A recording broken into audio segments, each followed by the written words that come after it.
Ngayon, gusto kong pag-usapan ng isang bagay na talagang mahalaga sa ating buhay, ang pagkakaibigan. Isipin niyo ang mga tao na laging nandyan para sa inyo, yung mga nakasama ninyo sa saya at sa lungkot. Sila ang mga kaibigan na mahalaga at espesyal sa atin. Ang pagkakaibigan ay parang isang magandang gulong sa ating buhay. Ang mga kaibigan ay parang mga bituin sa kalangitan. Kahit hindi natin sila nakikita palagi, alam natin na nandoon sila para sa atin. Sila ang tumutulong sa atin kapag tayo ay nalulungkot o nahihirapan. Kapag may problema tayo, nandyan sila upang makinig at magbigay ng magandang payo.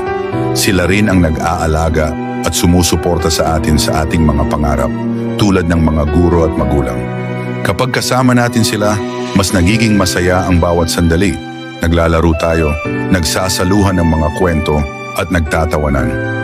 Laging may bagong karanasan at bagong alaala na nabubuo sa bawat pagkikita. Minsan, nagiging mga kasama natin sila sa mga masayang okasyon tulad ng mga kaarawan o mga piyesta.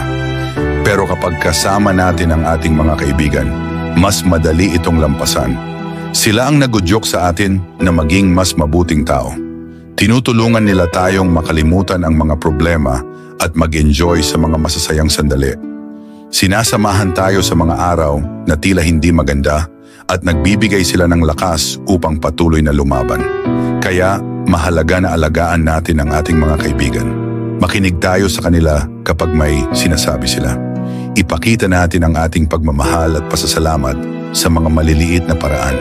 Maaaring isang simpleng ngiti, isang yakap, o kaya naman ay pagtulong sa kanilang mga gawain.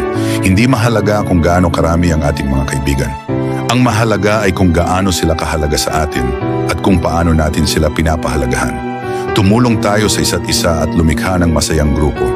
Mag-organisa tayo ng mga aktibidad tulad ng mga laro o simpleng pagkikita upang mas lalo tayong mag-bonding. Dahil kapag tayo ay magkakasama, mas marami tayong magagawa at mas marami tayong matututunan mula sa isa't isa. Sa pagtatapos, tandaan natin na ang pagkakaibigan ay isa sa mga pinakamagandang kayamanan sa buhay. Huwag nating kalimutan na ipagpasalamat ito at ipakita ang ating pagmamahal sa ating mga kaibigan.